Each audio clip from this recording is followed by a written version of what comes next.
Tuhan, tadi pagi kau bangunkan aku lewat kokok ayam di luar jendela kamarku. Pagi masih gelap, matahari belum terbangun. Sama seperti mereka yang barangkali masih bertualang di alam mimpi. Memang, inilah rutinitasku sebagai seorang seminaris. Sedikit berbeda dari kehidupan orang biasa. Namun hari ini Romo memberikan kami satu hari bebas. Setelah sarapan pagi, kami boleh melakukan apa saja yang kami mau, asalkan tidak merugikan orang lain. Tuhan, hari bebas ini kupergunakan untuk keluar dari keheningan seminari, dan aku berjalan di antara hiruk pikuk kota. Kulihat banyak orang lalu lalang membiayai hidup mereka.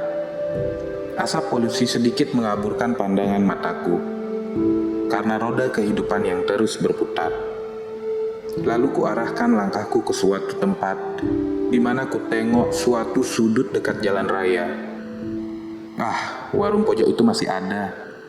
Itu salah satu tempat di mana aku sering mangkal bersama teman-temanku dulu.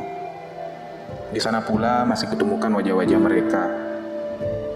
Tuhan, alangkah senangnya dapat berkumpul lagi bersama mereka, membicarakan tingkah-tingkah kami yang nakal dulu, menertawakan masa-masa yang sudah lewat. Sampai akhirnya kami berbincang soal jalan hidup manusia. Mereka semua tersentak berpaling kepadaku dan bertanya, "Mengapa engkau memilih jalan hidup seperti itu?" Dan aku menjawab, "Karena panggilan Tuhan yang hendak membawaku kepada kebahagiaan." Dan sedetik kemudian kudengar gelak tawa mereka. Mereka memandangku seolah-olah aku adalah seorang yang aneh karena memilih hidup selibat. Sementara orang memikirkan keluarga yang bahagia dan sejahtera dengan istri yang cantik dan anak-anak yang manis. Mereka menganggap aku orang yang bodoh dan tolol karena memilih mengekang diri dengan segala aturan yang ketat di seminari. Padahal sebenarnya aku bisa bebas dan berbuat apa saja yang kuinginkan seperti mereka. Merasakan asiknya menjadi penguasa harta benda, menikmati indahnya masa muda, dan merasakan betapa menyenangkannya bila sedang kasmaran dan jatuh cinta. Mereka juga mengatakan betapa aku akan merasa rugi hidup dalam ketaatan yang penuh. Disuruh ini dan itu, disuruh kesana kesini, belum lagi kalau melakukan kesalahan sudah dimarahi oleh Romo dan Frater, masih juga ditambah hukuman yang aneh-aneh. Tuhan, semua ini membuat aku kesal, iri dan tergoda, terlebih ketika mereka mencemoohkanku dengan beranggapan bahwa aku orang yang abnormal karena mencari kebahagiaan di antara kesulitan, penderitaan, dan kesengsaraan. Hampir saja aku menyuruh mereka untuk berhenti berceloteh dan melontarkan kata-kata yang kasar, membalas semua perkataan mereka. Tuhan, tidak mungkin aku mengungkirimu tentang hal ini, namun aku yakin engkau pasti tahu betapa sesungguhnya aku pun merasa bebas. Aku juga ingin hidup seperti layaknya orang muda. Aku ingin terlena oleh kebahagiaan duniawi. Aku ingin hidup seperti dulu. Tidak banyak aturan, tidak banyak tuntutan, tidak banyak persyaratan. Aku ingin hidup sebagaimana adanya teman-temanku dan menikmati masa mudaku dengan keceriaan. Namun sore tadi aku pulang dan merenungkan kembali panggilanmu dan jalan hidupku. Aku menyadari betapa sulitnya perjuangan yang telah kulakukan untuk menjawab bisikanmu.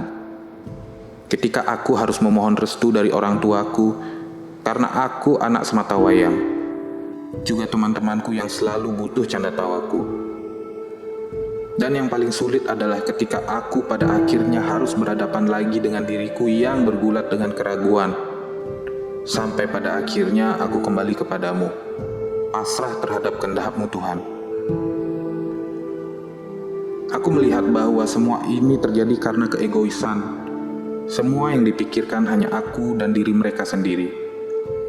Sungguh sulit rasanya untuk membuka mata mereka bahwa masih ada dunia yang memerlukanku dan diri mereka sendiri. Aku tak tahu bagaimana caranya menerangkan kepada mereka bahwa mereka dapat menjadi berkat dan perpanjangan tanganmu bagi banyak orang. Bagaimana aku dapat menjelaskan misteri panggilanmu yang bergema di hati setiap orang, di mana engkau menyediakan kebahagiaan dengan cara yang amat ajaib dan istimewa.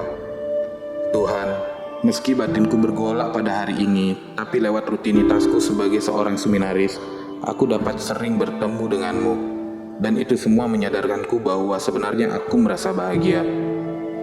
Aku bahagia melewatkan hari-hariku dengan bekal untuk menjadi seorang imam.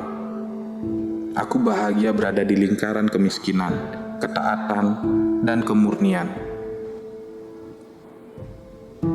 Bahkan aku khawatir kalau ada yang merampas kehidupan yang membuatku menjadi bahagia. Sekalipun aku tak mengerti apa yang membuatku bahagia. Tuhan, bisikanlah suaramu pada mereka dan tunjukkan jalan kebahagiaan yang Kau sediakan bagi mereka. Semoga dengan rela mereka mau menyerahkan dirinya kepadamu dan ikut dalam mewujudkan kerajaan-Mu di dunia ini demi kebahagiaan setiap insan dan kemuliaan nama-Mu.